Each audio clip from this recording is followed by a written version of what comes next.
अस्सलाम वालेकुम students, welcome to CBEL concept based education learning YouTube channel. मैं हमाद अहमद, आपका ट्यूटर। आज के इस लेक्चर में हम बात करेंगे FSC पार्ट 1, जिसे इंटरमीडिएट पार्ट 1 भी कहते हैं, और इसका सब्जेक्ट है केमिस्ट्री। केमिस्ट्री का हम लास्ट टॉपिक शुरू किया हुआ था, जो कि आपका था topic 2.2, which is called chromatography. तो क्रोमेटोग्राफी में टॉपिक 2.5.1 हम करेंगे पेपर क्रोमेटोग्राफी, जो कि आपका लास्ट टॉपिक होगा इस चैप्टर का। आज इस चैप्टर को हम कंप्लीट कर देंगे। सो स्टूडेंट्स, इस लेक्चर को भी तवज्जो से सुनिएगा। चंद ऐसे इंपॉर्टेंट क्वेश्चंस प्लस MCQs थे जो मैंने आपको क्रोमेटोग्राफी में बताए। इस टॉपिक में भी दो तीन आपके पास शॉर्ट आंसर क्वेश्चन आएंगे, प्लस दो तीन आपके पास आएंगे इसमें MCQs। तो तवज्जो से वीडियो को देखिएगा और पूरे प्रोसीजर को आपने अच्छे से अंडरस्टैंड करना है। सो स्टूडेंट्स, वीडियो को शुरू करने से पहले आप स्टूडेंट्स से ये रिक्वेस्ट है, चैनल को सब्सक्राइब करें, वीडियोस को लाइक करें और इन वीडियोस को ज्यादा से ज्यादा अपने फ्रेंड्स में शेयर करें, ताकि आपके साथ साथ उनका भी बेनिफिट हो जाए। सो स्टूडेंट्स, हमारा टॉपिक है topic 2.5.1 which is called paper chromatography. देखें, लास्ट वीडियो में आपको बताया था तो क्रोमेटोग्राफी की कुछ टाइप्स होती हैं। तो टाइप्स क्या था? नंबर 1 थी क्रोमेटोग्राफी की टाइप्स, आपके पास उसमें आ जाती थी एब्जॉर्प्शन क्रोमेटोग्राफी, और दूसरी आपके पास आ जाती थी पार्टीशन क्रोमेटोग्राफी। तो एब्जॉर्प्शन क्रोमेटोग्राफी जो थी, वो ऐसी क्रोमेटोग्राफी थी जो कि आपकी बेस थी किस पे?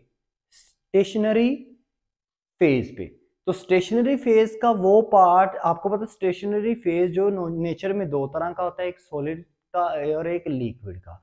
तो अगर आपका सॉलिड हिस्सा जो स्टेशनरी फेज का, वो आपका क्या कहलाता है? Absorption chromatography. और जो आपका सॉलिड और लिक्विड दोनों हिस्से, जो आपका लिक्विड हिस्सा, चलें आपको ऐसे करें कि जो आपका जो लिक्विड हिस्सा है किसका, आपका स्टेशनरी फेज का, वो आपका क्या क्या आपका क्या कहलाता है? आपका वो पार्टीशन क्रोमेटोग्राफी कहलाता है। ठीक है ना स्टूडेंट्स?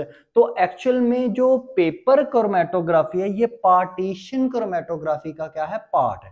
तो लास्ट वीडियो में आपसे मैंने कंप्लीटली डिस्कशन की थी क्रोमेटोग्राफी की। तो इस वीडियो में पेपर क्रोमेटोग्राफी को डिस्कशन करने से पहले हम थोड़ी सी डिस्कशन क्या कर लेंगे, एक हम क्वेश्चन देखेंगे। क्वेश्चन एक आपको आता है अक्सर पेपर में, वो कहता है write down the difference between absorption chromatography and partition chromatography.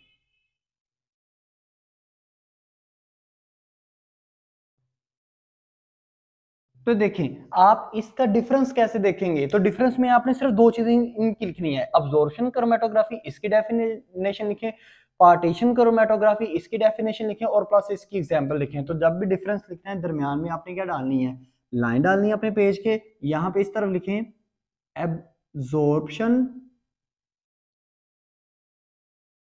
Chromatography, और यहां पे क्या लिखें आप? यहां पे आप लिखें पार्टीशन क्रोमेटोग्राफी। अब देखिए, एब्जॉर्प्शन क्रोमेटोग्राफी इसकी डेफिनेशन क्या करेंगे आप? Absorption chromatography is a part of stationary, is a part of solid part of stationary phase. ठीक है, या आप ऐसे भी लिख सकते हैं, absorption chromatography is include the solid part of stationary phase। ठीक है ना स्टूडेंट्स? स्टेशनरी फेज का जो सॉलिड पार्ट होता है ना, उसको क्या कहते हैं आप अपना? Absorption chromatography. अब यहां पे आ जाते हैं partition chromatography. Partition partition chromatography is the liquid part of stationary phase। अब एग्जाम्पल दोनों की आपने लिखना है, यहां पे हेडिंग दे एग्जाम्पल की, इस तरफ हेडिंग दे दीजिएगा एग्जाम्पल की। मैं पहले पार्टीशन क्रोमैटोग्राफी की एग्जाम्पल लिखूंगा, तो मिसाल के तौर पर इसमें हम एग्जाम्पल लिखते हैं, हम लिख देते हैं क्लोरोफॉर्म, उसके बाद लिख देते हैं हम इसमें इथाइल अल्कोहल ETC कोई। ठीक है स्टूडेंट्स, ये आपने क्या लिख दी, लिक्विड में, लिक्विड फेज जो उसका होता है स्टेशनरी फेज का। अब सॉलिड में क्या आ जाएगा, सॉलिड में आपके पास आएगा वाटर, एग्जांपल क्या आएगी, वाटर अब्जॉर्प्शन, क्योंकि आपको बताया था कि जो भी आपका पेपर है उसमें हल्के हल्के से वाटर है, पेपर, हाँ पेपर आपका सॉलिड पार्टिकल होता है लेकिन उसमें हल्के हल्के से वाटर पार्टिकल्स होते हैं, इस वजह से हम उसी की एग्जांपल ले लेंगे। तो ये आपका हो गया एक क्वेश्चन जो कि आपको पास पेपर में ज्यादा दफा वो पूछ सकता है। अब देखिए जो हमारा पेपर क्रोमैटोग्राफी है वो किसका पार्ट है, वो एक्चुअली में टाइप है किसकी, आपके पार्टीशन क्रोमैटोग्राफी की क्या है, टाइप है। तो हम इसको ऐसे लिखेंगे पेपर क्रोमैटोग्राफी को, it is the part of partition chromatography. ठीक है ना स्टूडेंट्स।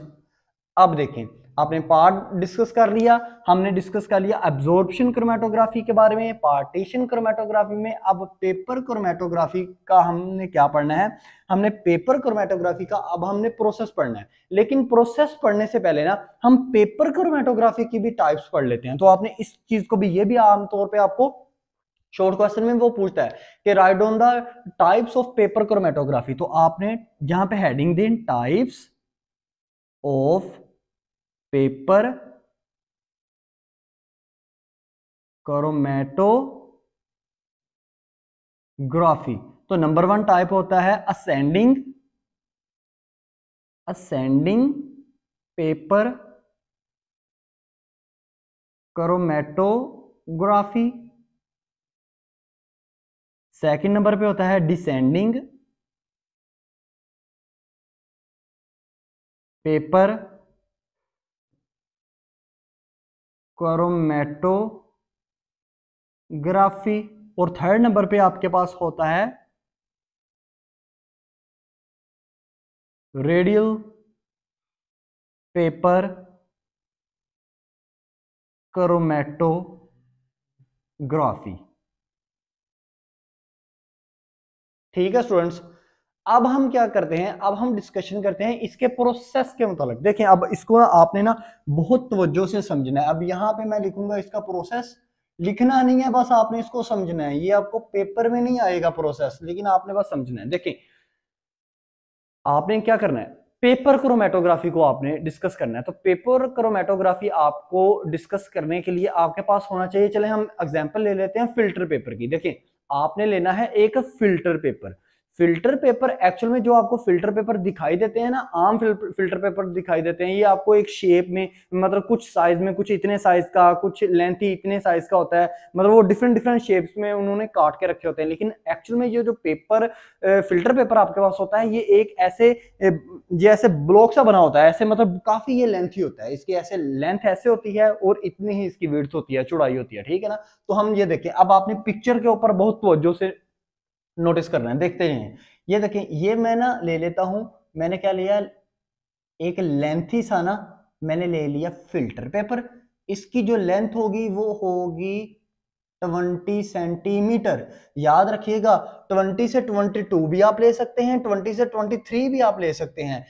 हाँ, कम भी ले सकते हैं, 18 ले सकते हैं, 17 ले सकते हैं, 19 ले सकते हैं, लेकिन अगर आप 13 14 लेंगे सेंटीमीटर, ज्यादा ही कम ले लेंगे या काफी ज्यादा ले लेंगे, आप ले लेंगे 30 सेंटीमीटर या 40 सेंटीमीटर, तो आपका ये एक्सपेरिमेंट प्रूफ नहीं होगा, ठीक है ना। जो कि आप करने लगे हैं पेपर क्रोमेटोग्राफी में, आप ये डिस्कस करने लगे हैं कि आप अपने मिक्सचर को किस तरह सेपरेट करेंगे, ठीक है ना स्टूडेंट्स। मिक्सचर के अंदर जितने भी कंपोनेंट्स होंगे उसको आप किस तरह सेपरेट करेंगे। तो आपने ये इतनी लेंथ का आपने ले लिया फिल्टर पेपर।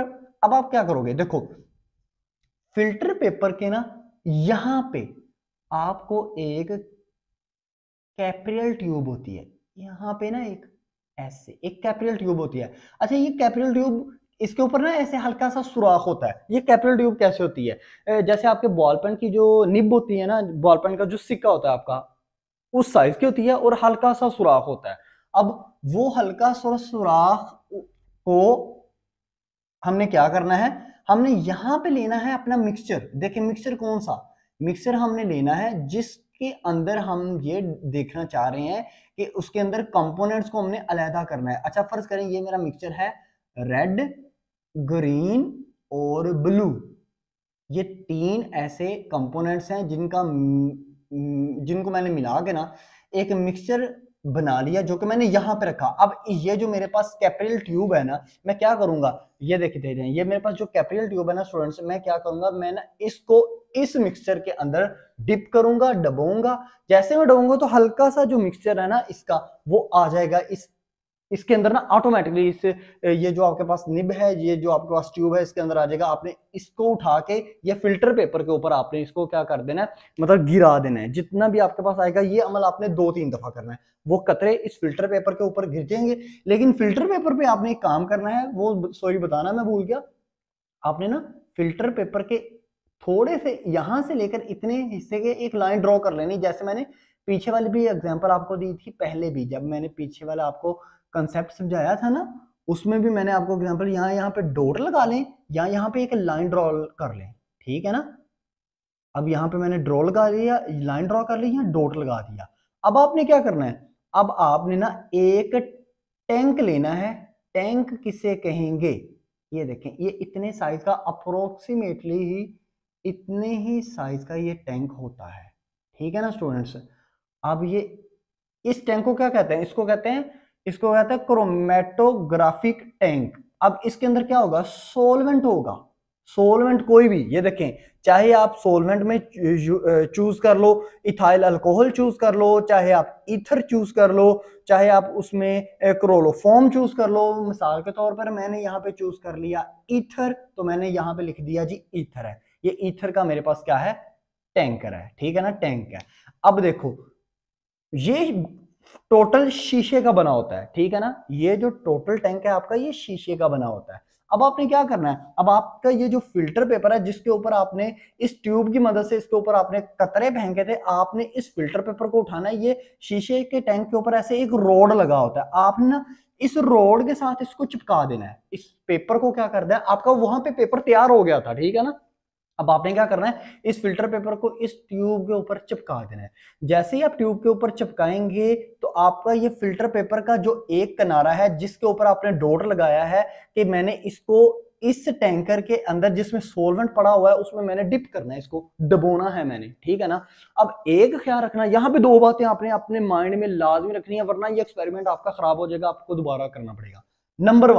नंबर वन ये है कि आपका ये जो सोलवेंट है इसमें जो आपका पेपर डूबना चाहिए वो बिल्कुल माइनर सा डूबना चाहिए, ठीक है। नंबर दो आपने ये बात ध्यान रखनी है कि जो आपने ये लाइन ड्रॉ की थी, जो आपने ये डॉट लगाया था, इस तक आपका सोलवेंट नहीं पहुंचना चाहिए। ऐसा ना हो कि आप इसमें डिप करें, डबोएं और वो इससे भी क्रॉस कर दे। ये जो आपने लगाया है, डॉट लगाया है या लाइन ड्रॉ किया है, तो इससे भी इंक्रीज कर दे या इसको टच कर दे, आपने टच भी नहीं इसको होने देना, तो वरना ये आपका एक्सपेरिमेंट गलत हो जाएगा, ठीक है ना स्टूडेंट्स। अब देखें, अब आप जैसे इसके रॉड के ऊपर आप अपना फिल्टर पेपर को अटैच करेंगे ना स्टूडेंट्स, तो इसके अंदर डिप करेंगे तो ये सोलवेंट जो है ना, ये खुद ब खुद इस फिल्टर पेपर के ऊपर जाना शुरू हो जाएगा। मतलब ना आपने फर्ज करें इतना सा डबोया है ना, तो ये ऑटोमेटिकली जो सोलवेंट है ये ऊपर की तरफ मूव ऑन करना शुरू हो जाएगा, ऊपर की तरफ मूव ऑन करना शुरू हो जाएगा। जैसे ही ये फिल्टर पेपर का 3/4 हिस्सा 3/4 पार्ट इसका कवर अप कर लेगा। आपने इसको उतार लेना है, आपने हटा लेना है, ऊपर से इसका ढक्कन खोल देना है, इसका टैंकर का ढक्कन खोलने के बाद इसको उतारना है। तो इस फिल्टर पेपर को आपने मतलब निकाल लेना है बाहर। निकाल के फिल्टर पेपर को आपने फर्ज करें यहां पे ऐसे इस फिल्टर पेपर को पेस्ट कर दिया, ठीक है ना स्टूडेंट्स। इस फिल्टर पेपर को आपने क्या किया, यहां पे ऐसे पेस्ट कर दिया, यहां पे रख दिया ना, ठीक। अब फर्ज करें यहां तक ये थी आपकी बेसलाइन। बेसलाइन कहते हैं कि ये जो आपका डॉट है जहां तक आपने पहुंचने नहीं था देना अपने सोलवेंट को, ये थी आपकी बेसलाइन जहां पे आपने डॉट लगाया था या लाइन लगाई थी लेड पेंसिल से, ठीक है ना स्टूडेंट, याद रखिएगा। अब यहां तक आपका क्या हुआ, ये फिल्टर पेपर यहां तक गीला हो गया, ठीक है। ये पार्ट आपका गीला हो गया। अब आपने ये जहां तक गीला हुआ है ना आपका फिल्टर पेपर, यहां पर भी आपने क्या करना है, लेड पेंसिल से एक ऐसे लाइन जो है लगा देनी है। अब आपने क्या करना है, आपने ये जहां पे बेस लाइन है ना, इस लाइन से इस फिल्टर पेपर को ऊपर की तरफ ऐसे ना, ऊपर की तरफ स्टूडेंट्स आपने फोल्ड करना है, ऐसे ना, ऐसे ऊपर की तरफ ऐसे को इसको आपने फोल्ड करना है। अब फोल्ड जैसे ही आप करेंगे ना, तो इस फिल्टर पेपर के कुछ डॉट, यहाँ पे जो आपने डॉट लगाया था ना, यहाँ पे और डॉट बन जाएंगे इसके, ठीक है ना। अब आपने जैसे ही इसको फोल्ड कर दिया ना, यहां से आपने क्या नोट करना है, RF वैल्यू, इसको आपने क्या करना है, नोट डाउन करना है। यहां पे बाप का काम कंप्लीट हो जाता है इस प्रोसेस के अंदर। अब स्टूडेंट्स RF वैल्यू क्या है, अब ये ही आपको बोर्ड में क्वेश्चन आता है। वो आपको क्या कहता है, वो आपको कहता है define RF value, right its unit, ठीक है ना स्टूडेंट्स। अब RF वैल्यू की डेफिनेशन, तो डेफिनेशन आपने लिखनी है, यहां पे मैं हेडिंग दे दी मैंने डेफिनेशन की। अब डेफिनेशन आपने डेफिनेशन में आपके 3 चीजें आनी चाहिए, एक तो डेफिनेशन, फॉर्मूला और आपका यूनिट। अब पहले मैं ना फॉर्मूला लिख लेता हूं, जैसे मैं फॉर्मूला लिखूंगा हमारी डेफिनेशन क्लियर हो जाएगी। तो RF वैल्यू किसको कहते हैं, रिटार्डेशन फैक्टर वैल्यू, F मैंने फैक्टर, R मैंने रिटार्डेशन फैक्टर वैल्यू। अब फॉर्मूला इसका क्या होगा, ध्यान से देखिएगा स्टूडेंट्स, फॉर्मूला तो RF इज इक्वल टू, ध्यान से पहले मैं लिख लेता हूं फिर आपको समझाता हूं। डिस्टेंस ट्रेवल, ये लिखते जाए साथ साथ, travel by component from baseline over distance travel bye solvent from base line. अब देखिए इसको समझिए, देखें RF वैल्यू, यहां से हमने RF वैल्यू को रिकॉर्ड करना है। अगर हमने RF वैल्यू ठीक से निकाली ना, तो हमें पता चल जाएगा कि हमने किस कंपोनेंट को किस में कैसे सेपरेट करना है। अब RF वैल्यू कैसे निकालोगे, देखो मैंने फार्मूला लिखा, distance travel by component from base line. देखें ये था मेरे पास कंपोनेंट मींस मेरे पास क्या था, मेरे पास था फिल्टर पेपर। तो फिल्टर पेपर का जो मैंने फर्स्ट डॉट लगाया था कि यानी कि वो मैंने उसकी बेस लाइन बना दी थी कि इससे नीचे नीचे मैंने डुबोना है अपने फिल्टर पेपर को सोलवेंट के अंदर, मैंने यहां तक नहीं आने देना। तो यहां वो तो इसका मतलब है यहां से लेकर जो यहां तक बेसलाइन का जो फार्मूला बनेगा, बेसलाइन का यहां से लेकर यहां तक बेसलाइन तक जो आपका डिस्टेंस बनेगा, इसको कहोगे कंपोनेंट ने जितना डिस्टेंस कवर अप किया है, ट्रेवल किया है, वो है distance travel by component from baseline. और आपने जब डिबोया इसको सोलवेंट के अंदर इसको अपने फिल्टर पेपर को, तो जितना उसने हिस्सा कवर अप किया, मैंने ये देखें यहाँ पे मैंने ये निशान लगाया ना ऐसे, इसको देखिए मैंने बोर्ड मार्कर से उसको गहरा भी किया है। जहां पे मैंने सेकंड टाइम आपको कहा कि यहाँ तक लेड पेंसिल से क्या करें, निशान लगाने, तो यहां से लेकर यहां तक का जो फासला है ये सोलवेंट ने कवर अप किया है खुद ब खुद। सोलवेंट ऊपर की तरफ क्या था, सोलवेंट को आप क्या कहोगे, सोलवेंट मींस जो आपका मोबाइल फेज है, तो वो मोबाइल फेज आपका कहां तक गया था, यहां से लेकर यहां तक उसने डिस्टेंस कवर अप किया है। तो ये बेस लाइन यहां तक है, लेकिन इसने बेस लाइन से नीचे नीचे कवर अप किया, तो आप इसको क्या लिखोगे, distance travel bye solvent from base line. तो अब इसका यूनिट देखते हैं। देखो ये आपका एक रेशो बन गई। आपको पता है जब बटे के ऊपर एक चीज आए और बटे के न्यूमिनेटर और डिनोमिनेटर में एक चीज आए, तो वो आपकी एक रेशो बन जाती है। जैसे 9/5 या 9:5 भी उसको हम लिख सकते हैं, ठीक है ना स्टूडेंट्स। जब भी रेशो आए ना, तो रेशो का कोई ऐसा यूनिट नहीं होता, रेशो हैज नो ऐसा यूनिट। तो यहाँ पे आप लिखोगे retardation value R F value has no unit. पहले इसकी डेफिनेशन लिख देते हैं, अब इस फार्मूले से डेफिनेशन बनाते हैं। देखो डेफिनेशन कैसे बनाते हैं, इसकी डेफिनेशन ऐसे बनेगी, it is the value of, it is the value of distance travel by component, distance travel by component from base line to distance travel by solvent from base line. ठीक है students, इस फॉर्मूले से मैंने drive कर लिया। And आगे आप यूनिट की हेडिंग दो, तो यहां पे लिखो R F value has no unit, इसका कोई यूनिट नहीं होता। तो सो स्टूडेंट्स ये आपका बहुत इंपॉर्टेंट क्या था, एक आपके पास शॉर्ट आंसर क्वेश्चन था। ये आपके पास एक बहुत इंपॉर्टेंट आपका शॉर्ट आंसर क्वेश्चन बनता है, और यहां से एमसीक्यूज भी बनता है। वो आपको कहता है कि what is the unit of R F, 1 2 3 4 या नल, तो आपको लिखोगे नल या जीरो। ठीक है ना स्टूडेंट्स, तो ये आपका बहुत इंपॉर्टेंट एमसीक्यूज है। अब आगे क्या आ जाता है, आगे आपका आ जाता है यूजेस ऑफ पेपर क्रोमेटोग्राफी, या एप्लीकेशन ऑफ पेपर क्रोमेटोग्राफी, या इंपॉर्टेंस ऑफ पेपर क्रोमेटोग्राफी। तो यहां पे लिख लेते हैं, आपको ये वर्ड ऐसे तीनों आ सकते हैं, ये याद रखिएगा जो जो मैं बातें आपको बताई जा रहा हूं। ठीक है ना स्टूडेंट्स, यूजेस आपसे पूछे, आपसे पूछता है वो uses, application and importance of paper chromatography. तो याद रखिएगा तीन आपके पास होंगे यूजेस, मैं यूजेस लिखता हूं, आप एप्लीकेशन आ जाए चाहे इंपॉर्टेंस आ जाए, आपने यही आंसर लिखना है। ठीक है ना स्टूडेंट्स, यही आपने आंसर लिखना है। नंबर 1 इट इज यूज्ड, यहां आप लिख सकते हो पेपर क्रोमेटोग्राफी इज यूज्ड, मैं लिख लेता हूं it is used, it is used to,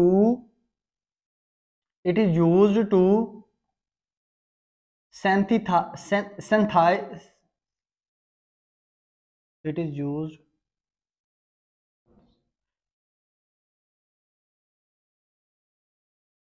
it is used to organic synthesis, synthesis purification, purification etc। Okay students, second number देखें, it is used for qualitative, qualitative and quantitative, quantitative analysis. And number third देखें, it is used to purify the substance. अब देखें students, जरा ध्यान से देखिएगा, मैं आपको तीनों को एक्सप्लेन कर देता हूं। नंबर 1 देखें, पेपर क्रोमेटोग्राफी जो है उसकी एप्लीकेशन ये है, उसका यूज ये है, या उसकी इंपॉर्टेंस नंबर 1 ये है, it is use to synthesis the organic, मतलब ऑर्गेनिक कंपाउंड जितने भी आपको, उनको सिंथेसाइज करने के लिए इस्तेमाल होता है, प्यूरिफाई करने के लिए इस्तेमाल होता है। ठीक है ना, साफ करने के लिए इस्तेमाल होता है। Number 2, it is used to quantitative and qualitative analysis. अब क्वांटिटेटिव और क्वालिटेटिव एनालिसिस क्या होता है? क्वांटिटेटिव एनालिसिस ऐसे है, मिसाल के तौर पर क्वांटिटेटिव एनालिसिस में ये देखना होता है कि फर्ज करें किसी शख्स ने जहर पी लिया, अब जहर पिया तो वो डॉक्टर बताते हैं ना कि देखिए इसने इतना जहर पिया, आया कि इसने एक पूरी बोतल पी ली या हाफ बोतल पी, या कितना जहर इसने पिया, तो वो आपका क्या है, वो क्वांटिटेटिव एनालिसिस है। और क्वालिटेटिव एनालिसिस ये कहलाता है कि इसने किस क्वालिटी का जहर पिया है। ठीक है ना स्टूडेंट्स, तो आपका जो पेपर क्रोमेटोग्राफी है ना, ये आपका जो भी सब्सटेंस होता है उसको ये उसके अंदर ये भी बताता है कि आपका ये जो मिक्सचर था जिसमें आप A component, B component, C component और डी कंपोनेंट, या इस एग्जांपल में अगर आ जाए तो आपका यही था ना मिक्सर, रेड ग्रीन और ब्लू, तो ये रेड कितनी मिकदार में पाया जाता है और रेड मतलब कितने परसेंट पाया जा रहा है, यानी कि रेडिश फुल रेड है या हल्का सा रेड है, कितना रेड है आपके अंदर, आपके मिक्सचर के अंदर ये कंपोनेंट। इसी तरह ग्रीन और ब्लू, इनकी मकदार भी बताएगा आपको और क्वालिटी भी बताएगा कि ग्रीन और ब्लू जो आपके पास कंपोनेंट है वो ग्रीन, अगर इसके इस मिक्सचर के अंदर ग्रीन कंपोनेंट पाया जाता है तो वो ग्रीन जो है वो डार्क ग्रीन है कि आपका वो पार्शली ग्रीन है कि थोड़ा हल्का ग्रीन है, ठीक है ना स्टूडेंट्स। तो ये क्वांटिटेटिव और क्वालिटेटिव एनालिसिस इसको कहते हैं। और नंबर थर्ड, ये तो आपने पढ़ा ही है कि हमने जब भी टेक्निक्स, कोई भी टेक्निक्स पढ़ी है, चाहे आपने हमने फिल्ट्रेशन पढ़ी है, चाहे आपने क्रिस्टलाइजेशन पढ़ी है, सब्लिमेशन पढ़ी है, चाहे आपने हमने सोलवेंट एक्सट्रैक्शन को पढ़ा है, तो हमने ये चीज को लाजमी उसके अंदर हमने ये चीज को लाजमी, उसका पर्पस लाजमी पढ़ा था कि it is used to purify the substance, के हर एक जो टेक्निक है वो हमारे सब्सटेंस को प्यूरिफाई करने के लिए, साफ करने के लिए इस्तेमाल होती है। तो वही हमारा इसका क्या बन जाएगा, यूज बन जाएगा, एप्लीकेशन बन जाएगी। ठीक है स्टूडेंट्स, ये आपका एक कंप्लीट टॉपिक था जो कि आपके इस चैप्टर का लास्ट टॉपिक था। यहां पे आपका चैप्टर ये कंप्लीट हो चुका। वीडियो अच्छी लगी है तो इसको लाइक कीजिएगा, चैनल को जरूर सब्सक्राइब कीजिएगा और इन वीडियोस को ज्यादा से ज्यादा देखो। मैं बार बार एक चीज कहता हूं, इतना इंसान को खुद याद करने से या बुक के ऊपर बार बार देखने से, उसको बार बार पढ़ने से नहीं याद होता, जितना इंसान किसी की सुनी हुई चीजों को अपने माइंड में बैठा सकता है। तो आप चीजों को सुना करें, एक दफा नहीं। ये तो देखें आपके पास अब ये एक अपॉर्चुनिटी है, आप कॉलेज में जाते हैं वहां पे कंसेप्ट लेते हैं, अकेडमी में जाते हैं वहां पे कंसेप्ट लेते हैं, फिर यूट्यूब चैनल के ऊपर आते हैं, यहां से कंसेप्ट लेते हैं, बार बार चीजों को सुनते हैं। अब आपको ये परेशानी नहीं हो सकती जब भी आपका टेस्ट हो कि मेरे पास तो वो कंसेप्ट मेरे माइंड से भूल गया। आप आराम से वीडियो को डाउनलोड करें, आप कभी भी कहीं पे भी आप हो तो आप चीजों को सुन सकते हैं। अब तक इतना ही, अपना ख्याल रखें, अपने इस यूट्यूब चैनल का भी। अल्लाह हाफिज।